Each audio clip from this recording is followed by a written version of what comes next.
교회가 건물이 아니고 나라고 그랬어요. 그렇죠? 여러분 기억하십니까? 내가 교회라고 했어요. 이 말씀이 여러분들에게 어떻게 다가왔는지 굉장히 궁금합니다. 왜냐하면 지금까지 우리는 마치 내 집을 마련하는 것을 인생의 목표로 삼은 것처럼 건물 중심의 교회 생활을, 신앙생활을 해왔기 때문에 그렇습니다. 그래서 내가 교회라고 할 때는 교회가 움직인다라는 거예요. 그래서 오늘날 많은 교회들이, 교회 이름이, 또 어떤 교회들은 움직이는 교회라는 이름이 많은 이유는, 교회가 도대체 교회라는 곳이 누구냐? 예수님을 믿는 나라는 사람이 교회라고 할 때 그 교회의 지경이 굉장히 넓어지는 거예요.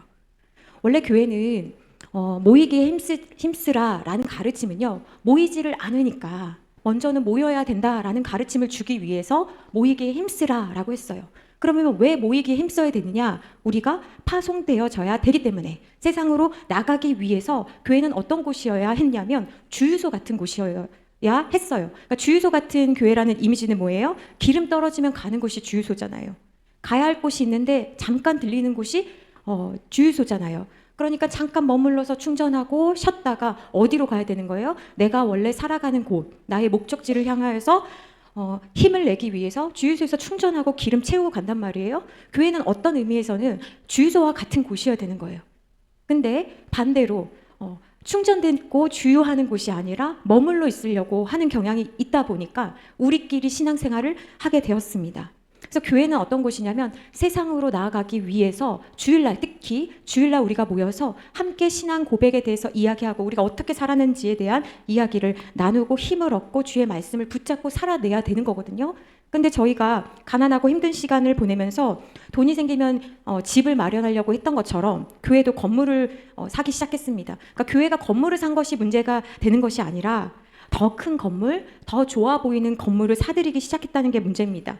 그래서 우리가 교회라고 할 때 우리는 어떻게 성육신적인 삶을 살아갈 수 있을지에 대한 고민을 우리는 각자 해야 돼요. 왜냐하면 그 고민은 우리가 각자 살아가는 삶의 현장이 다 다르기 때문에 우리의 몫입니다. 하나님께서는 우리가 흩어진 곳에서 어떻게 교회로서 살아가야 할지에 대해서 우리에게 물어보십니다. 미국의 어떤 교회는 성경 공부를 교회에서 하지 않고 자기가 있는 공장이나 학교나 회사, 가정에서 한다고 합니다. 왜 그런 곳에서 하냐면 그곳에서 할 때 거부감이 없기 때문에 그곳에서 오히려 믿지 않는 사람들과 성경 공부를 하기도 한다라고 이야기를 합니다. 사람들은 많이 이렇게 이야기를 합니다. 댄 킴볼이라는 사람이 쓴 책인데 They like Jesus, 이 말은 뭐냐면 사람들은 예수라는 사람에 대해서는, 예수라는 인물에 대해서는 좋아한다라는 거예요. 호감을 가지고 있다라는 거예요. 그러니까 역사 공부를 해봐도 성인으로 인정할 수 있어. 나는 예수님은 좋아. 그런데 사람들은 뭐라고 이야기하냐면 But not the church, 나는 교회는 싫어 라고 이야기를 한다라는 거예요. 오늘날 이런 이야기들이 많거든요. 그럼 사람들이 도대체 예수라는 인물에 대해서는 호감인데 왜 교회에 대해서는 이렇게 싫어할까? 여러 가지 분석들이 많습니다. 근데 그 중에 첫 번째가 뭐냐면 기독교인들의 행동이 비기독교인과 차이가 나지 않는다는 거예요. 여러분, 내가 교회라고 할 때 내가 가는 곳이 시장이든 어디든지 간에 사람들과 좀 차별이 있어야 되는데 차이가 보이지 않는다는 거예요. 그러니까 사람들이 뭐라고 말합니까? 그럴 바에 왜 믿어? 이런 이야기를 한다는 거예요. 또 사람들이 뭐라고 이야기하냐면 기독교인들은 자기가 믿는 진리에 대해서는 너무나 완고하고 고집스럽다는 거예요. 근데 이 부분에 있어서는 교리적인 부분이 있기 때문에 그렇죠. 또 뭐라고 이야기하냐면 기독교인들끼리 너무 싸우고 사회적 문제를 너무 많이 일으킨다라는 거예요. 참 부끄러운 이야기들입니다. 왜 이렇게 싸우는 걸까요, 우리는? 그리고 우리끼리 싸우다가 해결이 안 돼서 법정까지 가는 일들이 얼마나 많습니까? 남의 이야기가 아니라고 생각합니다. 또 기독교인들이 너무 정치적이라고, 이게 미국과 한국의 통계 결과로 말하고 있거든요. 그러니까 사람들이 뭐라고 하냐면 예수라는 인물에 대해서는 괜찮다. 그러나 교회가 왜 도대체 있어야 하는지를 모르겠다라고 이야기를 합니다. 그런데 또 신기한 결과가 있습니다. 교회는 싫은데, 그런데 내 주변 사람들이 교회 다닌다고 할 때 네가 교회 다녀? 너는 좀 괜찮은데? 이런 생각을 한다라는 거예요. 여러분, 무슨 이야기인지 아시겠습니까? 교회는 싫어하고 비호감인데 신기한 결과는 내 주변에 있는 사람이 예수님을 믿는다고 할 때 그 사람에 대한 호감이 높으면 좀 괜찮은데? 이런 생각을 한다라는 거예요. 그러니까 여러분, 내가 사람들과 더불어 살아갈 때, 여러분들이 사회 곳곳에서 만날 때 그들에게 예수님이 나는요 그냥 교회만 왔다 갔다 하는 사람이에요. 난 선데이 크리스찬이에요. 난 교회 직분도 얘기 안 했는데 사람들은 뭐라고 해요? 마치 기독교인의 대표인 것처럼, 교회를 대신하는 사람인 것처럼 사람들은 쳐다본다라는 거예요. 그래서 여러분들이 굉장히 중요한 게 뭐냐면 내가 그들에게 매력적인 사람이 되어야 돼요. 어떤 사람? 매력적인 사람. 왜 그래요? 여러분을 통해서 복음이 전파되기 때문에 그런 거예요. 그래서 매력적인 사람이 된다라는 건 뭐냐면 첫 번째 굉장히 중요한데 첫 번째가 적어보세요. 첫 번째가 신뢰예요.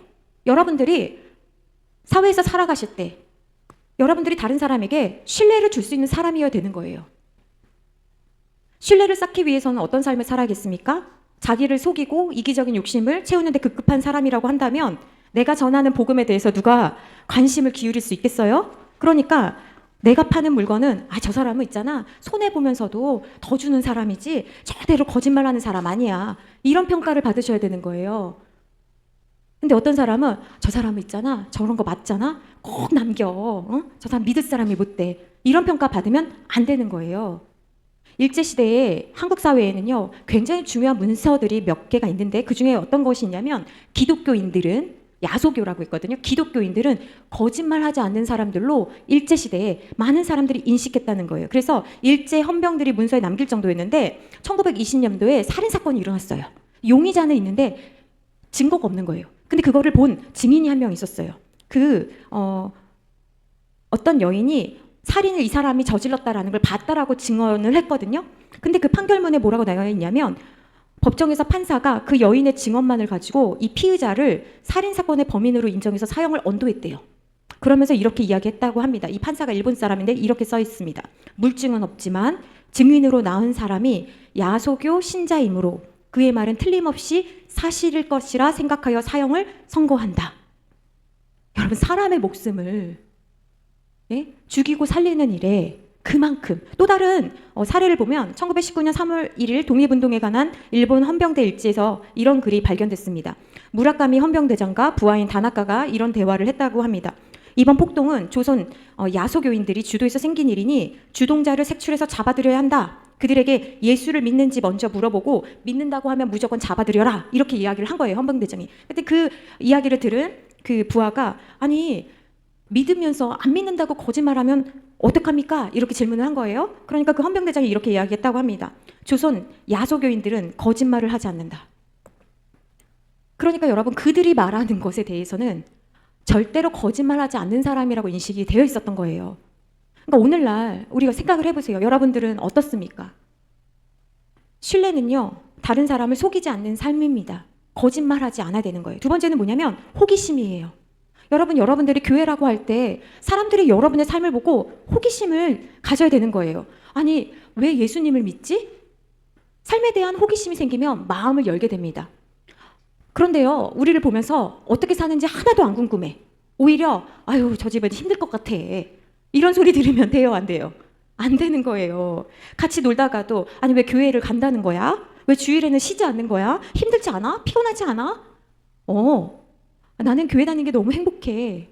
그러니까 누군가가 우리의 삶을 보면서 평일은 똑같은데 주말에 교회 나가는 것에 대해서 이상하게 보는 것이 아니라 참 신기하다. 어떤 것이 있는 거지? 왜 그러는 거지? 이런 호기심을 불러일으키는 사람이 되어야 된다는 거예요. 세 번째는 뭐냐면 개방성이에요. 개방성. 오늘 우리가 읽은 말씀에 보면 누군가가 우리에게 물을 때 근데 중요한 건 뭐냐면 여러분 물을 때예요. 묻지 않았는데 복음 전하는 게 아니에요. 다시 한번 볼까요? 3장 15절 말씀에 뭐라고 되어 있습니까? 너희 마음에 그리스도를 주로 삼아 거룩하게 하고 있는데 누군가가 너희 속에 있는 소망에 관한 이유를 물을 때 이때 말하는 거예요. 여러분들에게도 누군가가 언제 물을지 모르지만 여러분들이 항상 준비하고 있으라는 거예요. 너희 마음에 그리스도를 주로 삼아 거룩하게 한다라는 건 뭐냐면 거룩하게 네가 하고 있어라 이 뜻이 아니라 네 자신이 거룩하다라고 선언해라. 여러분 우리가 사람들하고 살면서 때때로 우리가 빈부의 격차도 느끼고 또 지식에 있고 없고를 보면서 아우 내가 예수님 전한다고 뭐가 될까 내가 좀 부끄러운 것 같고 이런 생각이 들 때가 있거든요. 그래서 주님께서 뭐라고 하시냐면 거룩하다라고 너 자신을 인정해라. 그래야만 우리가 복음을 증거할 수 있는 거예요. 여러분 복음은 내 껍데기가 전하는 게 아니라 내 안에 있는 그 주님으로 말미암아 전하는 것이거든요. 그래서 너 자신을 네 마음에 거룩하다라고 선언하고 대우하고 너희 속에 있는 소망 이 소망이 뭐냐면 여러분 예수님 믿는 사람과 불신자를 구별할 수 있는 하나의 포인트는 뭐냐면 이 소망인 거예요. 소망이 있냐 소망이 없냐 특별히 언제요? 고난 가운데 있을 때 너 무너질만 한데 너 왜 무너지지 않고 그렇게 있는 이유는 뭐야? 너 진짜 힘든데 어떻게 이렇게 할 수 있는 거야? 라고 소망에 관해서 누군가가 물을 때 일상적일 때 힘들지 않아? 그렇게 살면 좀 어렵지 않아? 그렇게 물을 때 어떻게 하라는 것입니까? 항상 준비하고 있으라는 거예요. 말할 것을 마치 누군가가 탁 터뜨리면 이때가 기회다 하고 말할 준비가 되어 있는 것처럼 항상 준비하고 있으래요. 이 항상은 뭐예요? 그러니까 평상시에 우리가 말씀 들으면서 붙잡을 말씀, 전할 말씀, 내가 예수님을 어떻게 만나게 되었는지, 내가 왜 주님을 사랑하는지에 대한 말씀을 붙잡을 말씀을 가지고 있어야 되는 거예요. 그러니까 말씀에 대한 자세가 굉장히 적극적인 자세인 거예요. 항상 준비하고 있을 때 그때 어떻게 하라는 것입니까? 온유와 두려움으로 전하라는 겁니다. 온유와 두려움으로. 온유는 뭡니까? 부드럽게 전하라는 거예요. 한 번 말 시켰는데 너무 막 길게 말해가지고 사람 질리게 말하는 게 아니라 부드럽게 말하고, 두려움은 뭡니까? 하나님을 경외함으로 조심스럽게 나도 좀 부족하지만 내가 만난 하나님은 어떤 분이냐면 하면서 그분에 대해서 예의 바르게 높이면서 조심스럽게 주님에 대해서 전하라는 거예요.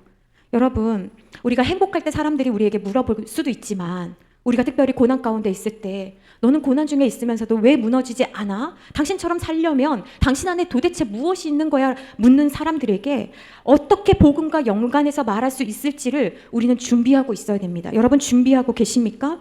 준비하고 계셔야 되는 거예요. 네 번째는 뭐냐면 갈망입니다. 갈망.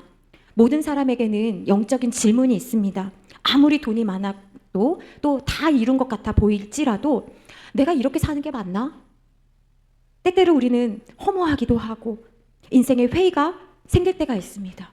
주님께서 우리에게는 주님을 찾을 수 있는 거리를 우리 안에 주셨기 때문입니다. 그래서 여러분, 세계적인 최고의 교수라고 하는 하버드대 조던 피터슨 교수가 항상 예수님 믿기 전에 어떻게 청년들에게 또 많은 석학들에게 뭐라고 했냐면 너의 삶은 너 거야. 그러니까 네가 책임을 지고 살아. 이렇게 가르쳤거든요. 그런데요, 그렇게 신앙에 대해, 특별히 기독교 신앙에 대해서 회의적이었던 그가 아내가 갑자기 신장암 말기 판정을 받게 되고 자기도 그렇게 너의 인생에 대해 네가 주인이 되어서 주체적으로 살아 라는 이야기를 하고 가르쳤던 이 사람이 자기도 약물 부작용으로 심각한 코마 상태가 되기도 하고 아무리 약을 먹어도 이 폐렴이 낫지가 않는 거예요. 그러니까 병상에서 시간을 보내면서 이 사람이 어떻게 됐냐면 매일 기도하지 않으면 살 수 없을 정도의 사람으로 그 고난을 통해서 변화되게 된 거예요. 그러면서 그가 이렇게 기도합니다. 하나님, 저의 무지함과 오만함, 비통함과 원망이라는 이 견딜 수 없는 점으로부터, 죄로부터 저를 건져 주옵소서. 제가 기도할 때 다른 사람들도 같은 잘못과 유혹을 극복하게 해 주옵소서. 이런 기도를 올리게 되었거든요. 그런데 해외에 조던 피터슨 교수가 있다면 우리나라에는 어떤 교수가 있습니까? 이어령 박사가 있잖아요. 이어령 박사, 여러분 너무 잘 아시지 않습니까? 근데 그 딸을 보면서 아무리 생각해도 너무 신기한 거예요. 딸이 이혼을 했을 때도 그때까지만 해도 너 왜 그런 남자랑 만나가지고 그렇게 하냐라고 했던 사람이 딸이 계속되는 어려움 가운데도 무너지지 않고 더 하나님을 의지하는 그 딸을 보면서 결국 딸의 암투병과 거기까지도 무너지지 않았는데 딸이 실명이 되자 하나님 앞에 어느 무신론자의 기도를 올리기 시작하지 않았습니까? 여러분 이 기도문 아시지요? 그래도 제가 한번 읽어드리겠습니다. 하나님, 나는 당신의 제단에 꽃 한 송이 촛불 하나도 올린 적이 없으니 날 기억하지 못하실 것입니다. 그러나 하나님, 모든 사람이 잠든 깊은 밤에는 당신의 낮은 숨소리를 듣습니다. 그리고 너무 적적할 때 아주 가끔 당신 앞에 무릎을 꿇고 기도를 드립니다. 이 작은 한 줄의 시를 쓰기 위해서 발톱처럼 무디어진 가슴을 찢어야 하고 코피처럼 진한 후회와 눈물을 흘려야만 하는데 하나님은 어떻게 그 많은 별들을 축복으로 만드실 수 있었는지요? 하나님, 당신의 제단에 지금 이렇게 엎드려 기도하는 까닭은 별을 볼 수는 있어도 그것을 만들지도 다 셀 수도 없기 때문입니다. 용서하세요, 하나님. 원컨대 아주 작고 작은 모래알 만한 별 하나만이라도 만들 수 있는 그 힘을 주소서. 아닙니다. 절대로 아닙니다. 감히 어떻게 하늘의 별을 만들 생각을 하겠습니까? 그저 이 가슴 속 깜깜한 하늘에 반딧불 만한 작은 별 하나라도 만들 수 있는 힘을 주신다면 내 가난한 말들을 모두 당신의 제단에 바치겠나이다. 좀 더 가까이 가도 되겠습니까, 하나님? 당신의 발끝을 가린 성스러운 옷자락을 때 묻은 이 손으로 조금 만져봐도 되겠습니까? 아, 그리고 그 손으로 저 무지한 사람들의 가슴 속에서도 풍금 소리를 울리게 하는 한 줄의 아름다운 시를 쓸 수 있도록 허락해 주시겠습니까? 여러분, 엄청나게 교만했던 사람이 자기가 해결할 수 없는 엄청난 문제 앞에 하나님이 계시다면, 하나님이 계시지 않고서는 도대체 이것에 대해서 말하지 않을 수 없다라는 것을 깨닫고 그는 하나님을 믿게 되지 않았습니까? 그러니까 모든 사람에게는 이 갈망이 있다라는 거예요. 여러분, 그 갈망을 여러분들이 발견하셔야 되는 거예요. 다섯 번째는 뭐냐면 다리를 넘는 것입니다. 이 다리를 넘는다는 것은 뭐냐면 그리스도의 복음을 전해야 하는 방법에 대해서 말씀을 드리는 것입니다. 첫 번째 이 지도는 여러분 우리가 많이 봤던 사형리 지도예요. 우리 옛날에 복음을 전할 때 어떻게 전했습니까? 여러분들은 죄인입니다. 죄인이어서 하나님께 도달할 수가 없습니다. 그래서 회개하라고 전하고 하나님은 사랑이십니다라고 이야기를 하면 개 중에 몇몇은 어렸을 적에 들은 말씀이 생각나면서 북소리 울리면서 북소리 듣고 주님께 가는 사람들이 많았던 거예요. 근데 오늘날은 이렇게 이야기하면 뭐라고 합니까? 네가 더 죄인이야. 누가 지금 누구한테 얘기를 하는 거야. 이렇게 얘기를 한다라는 거예요. 그래서 오늘날은 우리가 복음을 어떻게 전해야 되냐면 이 죄에 대해서 직접적으로 언급하기 전에 무엇을 해야 되냐면 그 전도해야 될 사람 혹은 내가 만나는 사람과 내가 신뢰관계를 쌓아야 된다라는 거예요. 내가 그 사람에게 믿을 만한 사람이 될 때 그 사람이 전하는 메시지에 귀 기울이게 되고 그를 데리고 교회로 인도해 올 수 있기 때문에 그렇습니다. 그러니까 여러분 우리가 죄에 대해서 그냥 이야기하면 안 되고 신뢰관계를 쌓을 수 있도록 여러분이 애써야 되는 거예요. 출애굽기 19장 5절과 6절 말씀 한번 찾아보시겠습니다. 출애굽기 19장 5절과 6절 말씀입니다. 우리 같이 한번 찾으셔서 봉독하시겠습니다. 우리가 다리가 된다라는 것은 무엇인지, 우리가 어떻게 복음을 전해야 되는지, 왜 전해야 되는지, 주님이 우리에게 뭐라고 말씀하시는지 출애굽기 19장 5절과 6절 말씀 찾아서 같이 읽겠습니다. 시작. 세계가 다 내게 속하였나니 너희가 내 말을 잘 듣고 내 언약을 지키면 너희는 모든 민족 중에서 내 소유가 되겠고 너희가 내게 대하여 제사장 나라가 되며 거룩한 백성이 되리라. 너는 이 말을 이스라엘 자손에게 전할지니라. 여러분, 하나님께서 세계가 다 나의 것인데 그 중에서 가장 작고 작은 힘 없고 주권도 없고 아무것도 없는 너를 택한 것은 내 소유로 삼은 건데 너희가 나의 말을 잘 듣고 언약을 지키면 어떤 나라가 되게 해주신다고 말씀하셨냐면 제사장 나라가 되게 해주신다고 말씀하셨습니다. 제사장 나라 거룩한 백성이 되게 해주신다는 것이 하나님께서 우리를 향한 계획이고 교육의 목적이에요. 그런데 이것이 신약으로 넘어오면 동일하게 베드로전서 2장 9절입니다. 베드로전서 2장 9절 말씀 찾아봅니다. 베드로전서 2장 9절 말씀에는 그러나 너희는 택하신 족속이요 왕같은 제사장들이요 거룩한 나라요 그의 소유가 된 백성이니 이는 너희를 어두운 데서 불러내어 그의 기이한 빛에 들어가게 하시니에 아름다운 덕을 선포하게 하려 하심이라. 무슨 말씀이냐면 구약에서도 동일하게 너희들은 내 거고 제사장 나라로 내가 세울 거야. 그 목적을 가지고 있어 라고 말씀하셨고 신약에 와서도 동일하게 내가 너희를 택해서 제사장으로 세우셨다라는 거예요. 근데 이 제사장이란 게 무엇이냐면 제사장이라는 말은 라틴어로 폰티펙스라는 말이에요. 폰티는 다리라는 말이고 이 펙스가 파카레라는 말에서 왔거든요. 그러니까 무슨 말이냐면 다리를 만드는 사람이에요. 그러니까 무슨 다리를 만드는 거냐면 하나님께로 나아가는 다리가 필요하잖아요. 우리는 하나님께서 직접 그냥 현현하셔서 말씀하시는 것이 아니라 하나님은 늘 사람을 통해서 역사하시거든요. 그러니까 제사장 나라가 된다라는 것은 무엇이냐면 하나님과 세상 사이를 연결하는 다리 역할을 하라고 주님이 우리에게 부르셨다라는 거예요. 그러니까 여러분 우리에게는 어떤 사명이 있는 것입니까? 사람들에게 죄가 있다는 것에 대해서 말하기 전에 내가 매력적인 사람, 내가 말하는 것은 그 사람은 거짓말하는 사람 아니야.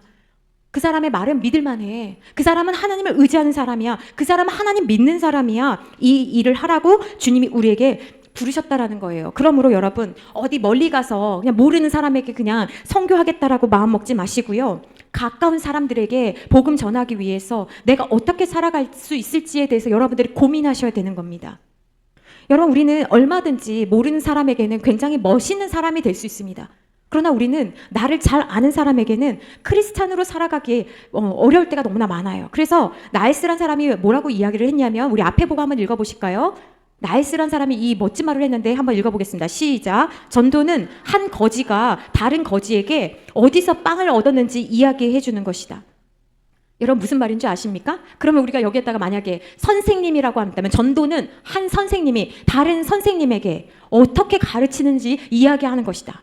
만약에 보험 세일즈맨이라고 한다면, 그러니까 여러분 무엇입니까? 거지가 거지를 전도할 때 가장 기쁜 소식은 뭐예요? 어디서 먹을 걸 주는지 알려주는 게 가장 기쁜 소식인 것처럼 우리의 삶의 자리로 이 말씀을 가지고 오면 내 자리에서 복음을 전한다라는 것은 어떤 성격이냐라는 것입니다. 그런데 우리가 내가 크리스찬이라고 밝히는 것이 왜 어렵냐면 내가 그렇게 말하는 순간 나는 손해볼 것이다 라는 생각을 하기 때문에 그렇습니다. 내가 크리스찬이다 라고 이야기를 하면 사람들이 나와 그들의 관계에서 공정한 관계가 아니라 마치 나를 좀 이용해 볼 것 같고, 그리고 나도 교회 다니는 사람으로서 내가 좀 어떻게 살아가야 되는 거 아닌가 라는 생각을 하게 되기 때문에 그래요.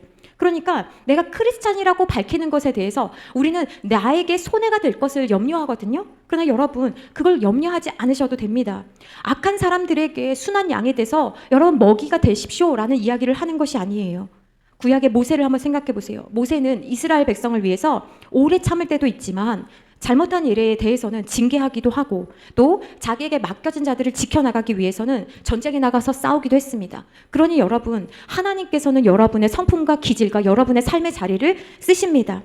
그러나 내 그냥 삶의 성격이 아니라 내 삶의 스타일이 아니라 할례 받아서 피 뿌린 바 되어서 하나님 앞에 구별돼서 쓰임 받는 것처럼 여러분의 성품에도 여러분의 기질에도 여러분의 스타일에도 주님을 통한 성격과 기질을 사용해야 되는 거예요. 그래서 여러분들 우리는 숨지 않고 기회가 왔을 때 우리는 이렇게 말할 수 있어야 되는 거예요. 너무 힘들어하는 사람에게는 너무 힘들 것 같다고, 진짜 힘들 것 같은데 저는 크리스찬인데 괜찮으면 제가 집에서 당신을 위해서 기도해줘도 되겠냐고 이렇게 이야기를 하면 대부분 사람들은 기도 절대 하지 마시라고 이런 이야기 안 하세요.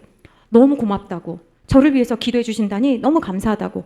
그리고 너무 힘든 사람에게는 제가 자주 듣는 찬양인데 이거 한번 너무 큰 위로가 되었는데 시간 되실 때 한번 들어보시겠어요? 그렇게 선물도 하고, 그리고 또 그렇게 말만 하는 것이 아니라 디퓨저도 드리고 핸드크림도 드리고 나물 반찬도 해서 드리고. 그래서 여러분들이 꼭 기억해야 되는 것이 무엇이냐면 우리가 복음의 메시지를 전할 때는 무언가 쥐어주면서 해야 되는 거예요. 그냥 말만 하면 안 되는 것입니다. 꼭 무언가 베풀어야 되는 거예요. 그래서 일상에서 복음을 전하는 사람들의 5가지 생활 습관이 있다라고 이야기를 하는데요. 마이클 프로스트가 세상을 놀래게 하라라는 것에서 5가지를 이야기를 했습니다. 첫 번째는 뭐냐면 축복하는 거예요. 여러분은 여러분이 다니는 회사나 여러분이 가는 가정이나 어디에 들어가기 전에 먼저 마음을 딱 먹고 나에게 있는 상사를 축복하셔야 됩니다. 나에게 있는 직장을 축복하셔야 되는 거예요. 제가 아는 어떤 집사님은요, 회사가 갑자기 굉장히 어려워졌어요. 여러분 그렇게 되면 대부분 직원들은 어떻게 하는 줄 아십니까? 이직할 준비를 해요. 그렇죠? 그런데 이분은 어떻게 하셨냐면 점심을 금식하시고 자기 회사를 놓고 위에서 근처 교회에 가셔가지고 1시간을 기도하시더라고요. 여러분 대단하지 않습니까? 자기가 차린 회사도 아니에요. 크리스찬이 있는 곳은 자기가 사장이 아니라도 자기 동료를 위해, 자기 상사를 위해, 자기가 속해 있는 곳을 위해서 여러분 축복하며 기도할 수 있는 여러분들이 되셔야 되는 거예요. 거기서 나한테 뭘 해줄까? 여기 지금 어려우니까 나도 도망가야지 이 생각을 하시는 것이 아니라, 그래서 이분이 어떻게 하셨냐면 그렇게 기도하신 분이 끝까지 회사가 정리될 때까지 다 마무리하고 다른 곳으로 가시더라고요. 여러분 다르지 않습니까? 축복하셔야 되는 거예요. 거래처를 가시기 전에도 그 거래처를 생각하시면서 축복하셔야 되는 거예요. 나랑 관계가 안 좋은 사람, 나 싫어하는 것 같은데 그럴 수 있어요. 그래도 그 사람 만나기 전에 축복하고 가는 거예요. 두 번째는 무엇이냐면 먹는 것입니다. 여러분 교제는 먹을 때 일어나요. 그래서 먹는 것을 아까워하시면 안 됩니다. 잘 사주셔야 되고 커피도 사주셔야 되고 식사도 대접하셔야 되는 거예요. 잘 대접하셔야 돼요. 먹을 때 예수님께서 얼마나 먹기를 좋아하시면 사람들이 늘 그걸로 핀잔 줬잖아요. 먹는 거 좋아한다고. 여러분 그 정도의 오해를 받을 만큼 여러분 잘 먹으셔야 되는 거예요. 함께 먹으셔야 되는 거예요. 세 번째 뭐냐면 듣기입니다. 듣기. 오늘 우리가 함께 읽은 말씀처럼 말부터 하지 마세요. 뭐부터 해야 됩니까? 충분히 들으셔야 되는 거예요. 그럼 충분히 들으면 상대방도 양심이 있으면 너무 미안하네. 내 얘기만 너무 했다. 다음에는 그쪽 얘기도 좀 해. 그럼 그때 얘기하시는 거예요. 근데 대부분 우리가 복음에 실패하는 경우는 어떤 겁니까?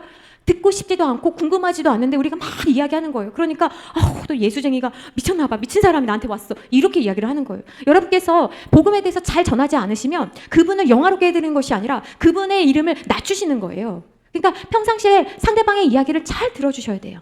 다음에 우리가 이제는 듣기 훈련도 할 거예요. 네 번째는 뭐냐면 배우는 것입니다. 우리는 모든 사람에게 배울 필요가 있습니다. 어린 아이에게도 배울 수 있어요. 여러분 그런 자세로 우리가 사람을 만나게 되면요, 모두에게 배울 수 있습니다.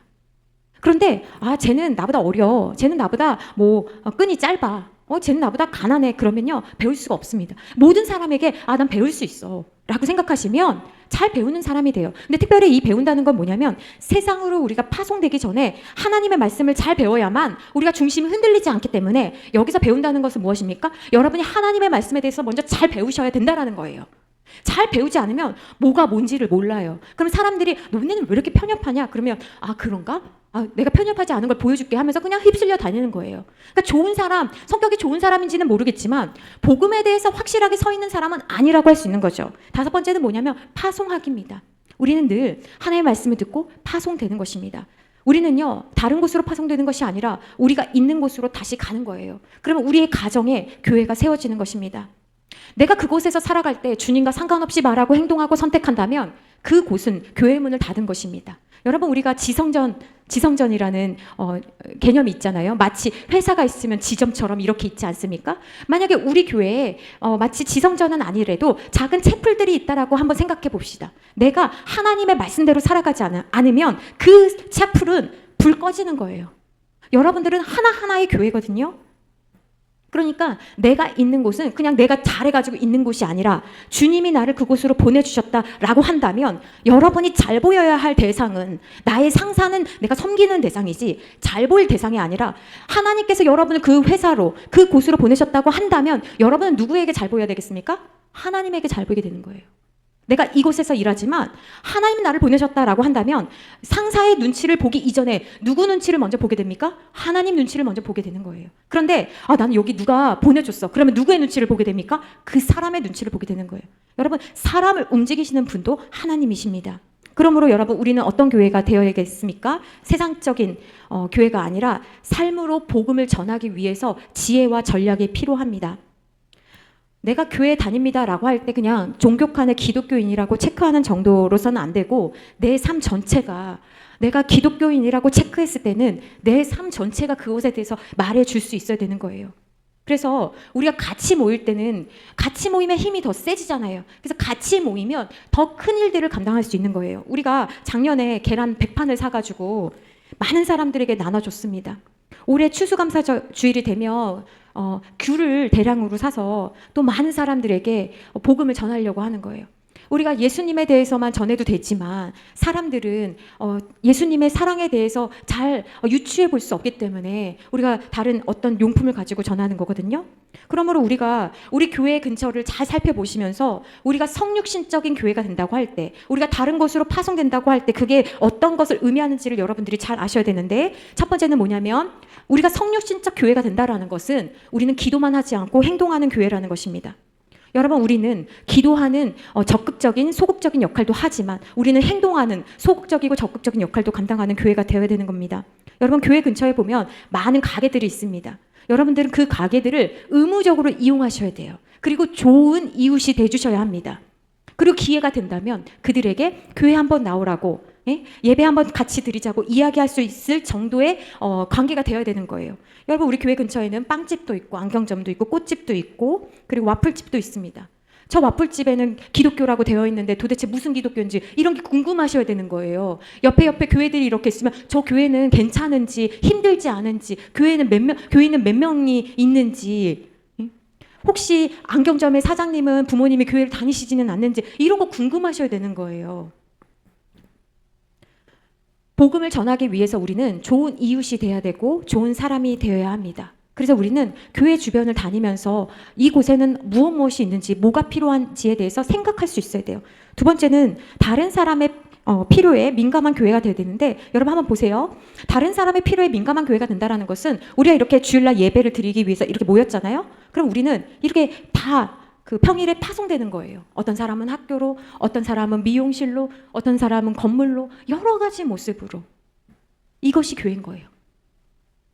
우리가 예배를 새롭게, 일상을 새롭게는 예배드리는 모습이 일상을 살아가는 모습과 다르지 않다라는 것입니다. 일상을 살아가는 모습이 예배드리는 모습과 다르지 않다라는 거예요. 여러분, 이것을 굉장히 중요하게 생각하셔야 되는 거예요. 나는 나눠지지 않습니다.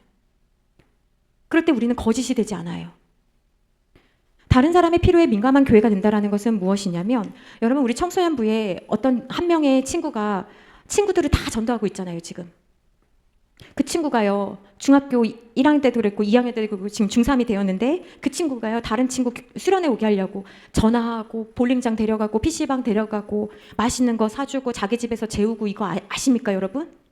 그 작은 아이도 자기 친구 전도하려고 그렇게 수고하고 애쓰고 약속을 어길 때도 있는데도 그렇게 챙겨서 9시 반에 나오는 게 쉬울 것 같습니까 여러분? 그렇지 않거든요. 대단하지 않습니까? 누가 그렇게 하라고 한 것도 아닌데 자기 돈으로 그렇게 친구들을 위해서 전도하려고 많이 수고한 걸 보면 너무 고마운 거예요. 여러분 전도해본 분들은 아실 거예요. 그러므로 우리도 다른 사람의 필요가 무엇인지를 여러분이 볼 수 있어야 됩니다. 내가 할 수 없는 일을 누군가는 지금 하고 있기 때문에 그렇습니다.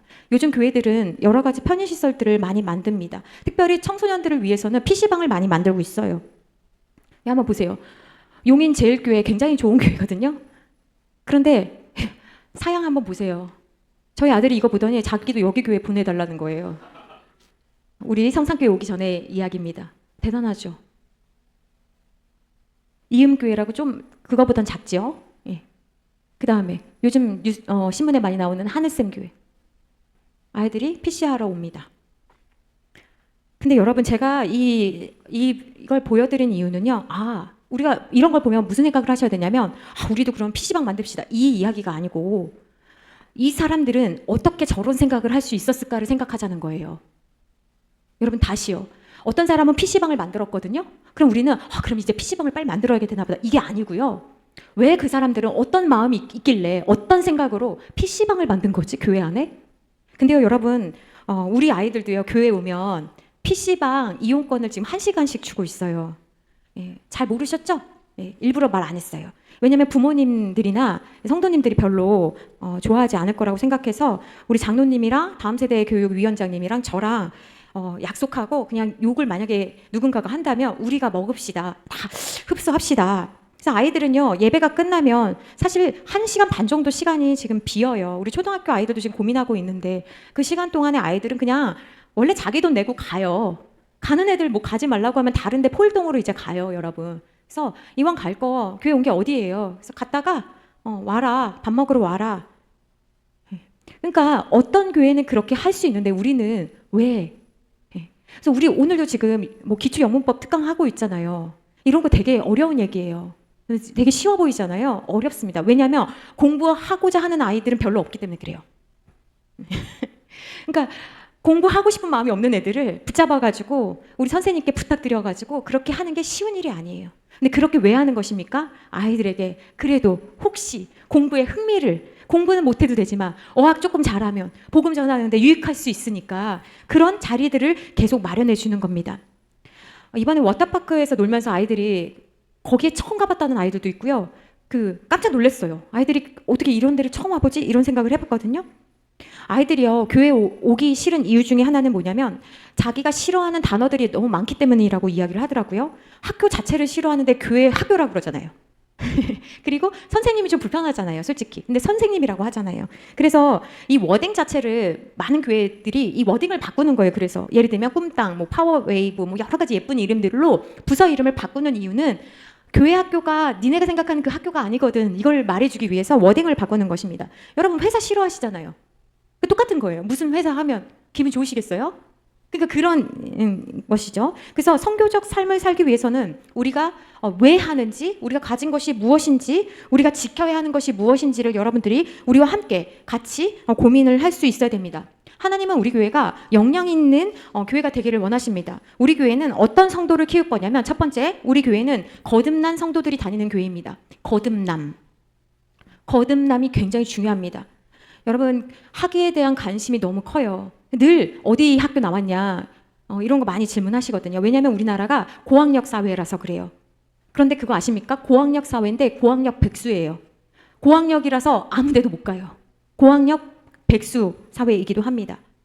근데 여러분 저는 참 학위 때문에 저는 괜찮은데 저희 어머니가 초등학교까지밖에 못 나오셨었거든요. 굉장히 똑똑하시잖아요.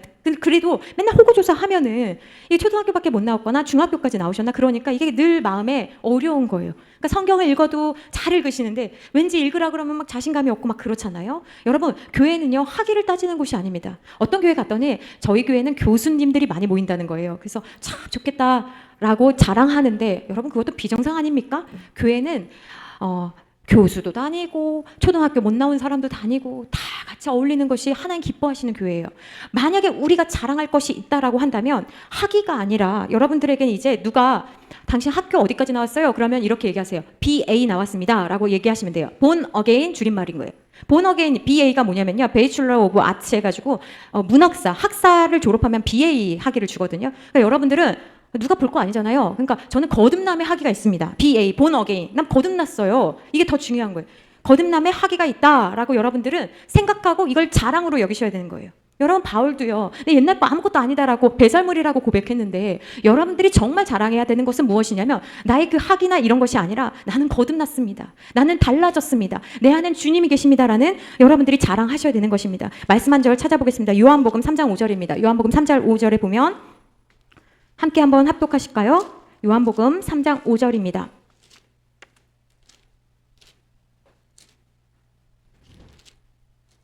(3장 5절) 말씀 합독합니다. 시작. 예수께서 대답하시되 진실로 진실로 내게 이르노니 사람이 물과 성령으로 나지 아니하면 하나님 나라에 들어갈 수 없느니라.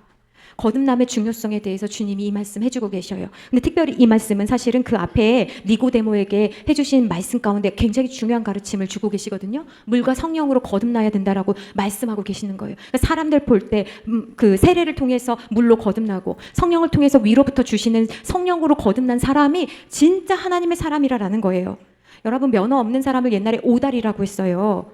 그런 사람은요, 의술 행위를 해도 책임을 지지 않습니다. 제가 어렸을 적에 저희 어머니께서 그 이가 굉장히 비싸잖아요. 이 치료가 지금도 비싸지만 왜 그러셨는지 모르겠는데 저를 데리고 저기 상계동 어디까지 데리고 가셨어요. 그러더니 치과에 가는 줄 알았더니 어떤 그 가정집에 가는 거예요. 아파트 가정집. 거기 어디 오다리. 그래서 그 눕지도 못하고 방바닥에 앉아가지고 이를 라고 하는 거예요. 그래서 이를 막 치료하는 거예요. 똑바로 됐겠습니까? 그러니까 면허 없는 사람들이 하면 쌀지는 몰라도 책임지지를 않는 거예요. 여러분 요즘은 디카페인 커피 마시잖아요. 디카페인 커피가 더 비싸잖아요. 카페인 없는 커피. 밤에 먹어도 괜찮은 커피. 근데 여러분 예수 생명 없이 다니는 크리스찬들 안 되는 겁니다. 여러분들에게는 예수님이 계십니다. 그 불을 꺼트리시면 안 되는 거예요. 그러니까 여러분들 생각해 보세요. 나는 거듭났는가? 나는 정말 확신하나? 누가 딱 하면 내가 봉사 잘하고 그럴 때는 나는 교회 다니니까 나는 봉사 헌금 많이 했으니까 오늘 나는 주님이 오셔도 괜찮아. 그게 아니고요. 나는 진짜 존재론적으로 나는 언제 주님이 부르셔도 난 준비가 됐습니다 라는 고백을 할 수 있습니까? 그래서 교회 다닐 때 우리에게는 세 가지가 필요합니다. 에녹을 통해서 우리가 배울 수 있는 세 가지가 있는데 첫 번째는 뭐냐면 거듭남이에요. 여러분 거듭남은요, 이거는 말도 할 수 없는 게 시작이기 때문에 그래요. 거듭남은 기본입니다. 기초 중에 기초예요. 시작이에요. 거듭나야 돼요. 두 번째는 뭐냐면 거듭난 사람은 하나님과 동행해야 됩니다. 여러분 거듭난 사람은 동행하는 것이 우리의 삶의 과정입니다. 프로세스인 거예요. 동행. 세 번째는 뭐냐면 죽음에 대해서 준비하는 거예요. 그래야지 우리가 본향을 갈 때 부끄럽지 않고 두렵지 않고 아름답고 예쁘게 주님 앞에 눈 감고 주님 감사했습니다 하고 갈 수 있는 거예요. 그러므로 여러분 거듭났다라고 한다면 하나님과 동행하기를 애쓰셔야 되는 거예요. 근데 내 믿음이 거듭난 것 같진 않아요, 솔직히. 그러면 이것부터 여러분들이 준비하셔야 돼요. 두 번째는 뭐냐면 변화입니다. 교회는 왜 다닙니까? 변화된 사람들, 변화하고자 애쓰는 사람들이 다니는 게 교회입니다. 고린도전서 6장 찾아보겠습니다. 고린도전서 6장 9절과 10절 말씀 보겠습니다. 고린도전서 6장 9절과 10절 말씀입니다. 함께 우리 합독하시겠습니다. 시작. 불의한 자가 하나님의 나라를 유업으로 받지 못할 줄을 알지 못하느냐? 미혹을 받지 말라. 음행하는 자나 우상 숭배하는 자나 간음하는 자나 탐색하는 자나 남색하는 자나 도적이나 탐욕을 부리는 자나 술 취하는 자나 모욕하는 자나 속여 빼앗는 자들은 하나님의 나라를 유업으로 받지 못하리라. 이 불의한 자는 뭐냐면요, 불의를 끊지 않으면서 계속하는 사람을 불의하다라고 이야기하는 거예요. 여러분 하나님은 우리의 죄를 용서해 주시지만 용서해 주시는 거 아니까 계속 죄를 지으면 불의한 자라고 주님이 말씀하시는 거예요. 무슨 얘기인지 아십니까? 하나님이 용서해 주니까 나 또 잘못하고 일부러 잘못하고 와가지고 용서해 주실 거잖아요. 그건 불의하다라는 거예요.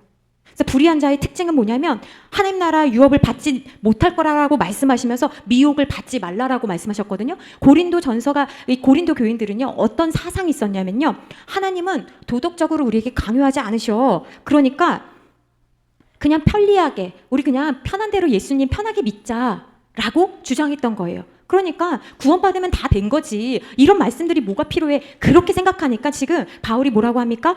미혹을 받지 말라라는 거예요. 거짓 가르침에 속지 말라라고 하면서 음행하지 말아라, 우상 숭배하지 말아라, 간음하지 말아라, 탐색하지 말아라, 남색하지 말아라. 특별히 성적인 것에 대해서 언급하고 계시는 거예요. 이 성적으로 범죄하면 이게 몸에 남기 때문에 신자로서 살아갈 때 거룩성을 잃어버리게 되는 가장 빠른 길은 이 성적인 문란이거든요. 특별히 여기 탐색한다라는 건 뭐냐면 약한 자, 먹잇감을 마치 찾듯이 쟤는 조금만 꼬시면 넘어갈 것 같은데 이렇게 탐색하지 말라라는 거예요. 그 다음부터 도적이나 탐욕이나 술 취하는 자나 모욕하나 속여 빼앗는 자 이런 건 이제 도덕적인 것에 대해서 당연히 이야기를 하는 것이지요.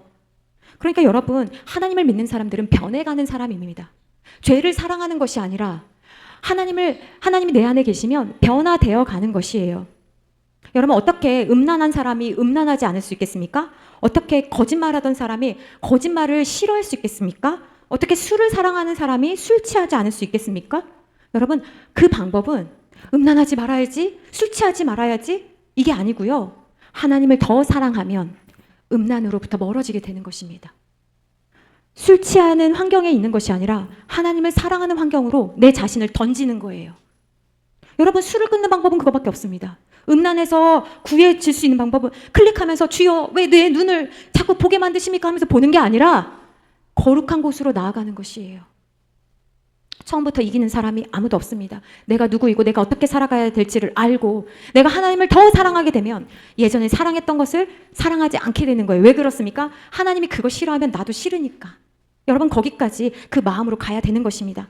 우리나라에 복음이 들어올 때 신자로서 받아주려면 세 가지를 못하겠습니다. 첫 번째는 뭐냐면 첩을 청산해야 돼요. 옛날에는 첩이 많았잖아요. 예? 많으면 많을수록 부유한 상징이었잖아요. 근데 예수님을 믿게 된다면 첩을 정리하고 오라고 그랬어요. 그래서 많은 사람들이 재산을 떨어서 주고 나는 이제 정리했습니다라고 하고 교회로 들어왔어요. 두 번째는 뭐냐면 술과 담배를 끊는 거였어요. 우리나라는 다 알다시피 술에 대해서 굉장히 관대하잖아요. 그러니까 술과 담배를 하지 않는 것. 세 번째는 뭐였냐면 마약하지 않는 것. 여러분 우리나라가 마약도 있던 거 아십니까? 우리 안에는 항상 하나님을 기쁘시게 해드리고자 하는 양이 있고 또 죄가 주는 즐거움이 우리 안에 있기 때문에 늑대가 있는 거예요.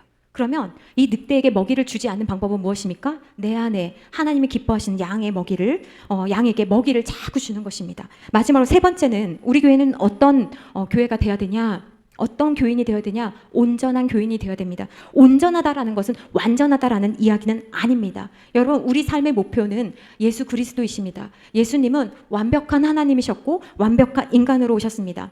옛날에 맞춤 옷집이 있었어요. 그런데 가보면 옷 본이 있잖아요. 옷 본이 하나 있으면 이거 가지고 여러 벌을 만들 수 있잖아요. 그런 것처럼 우리가 성도로서 어떻게 살아가야 될지에 대한 기준은 목사님도 아니고 권사님도 아니고 우리 삶의 기준은 누구이십니까? 예수님이십니다. 여러분 예수님을 따라서 살아가는 것입니다.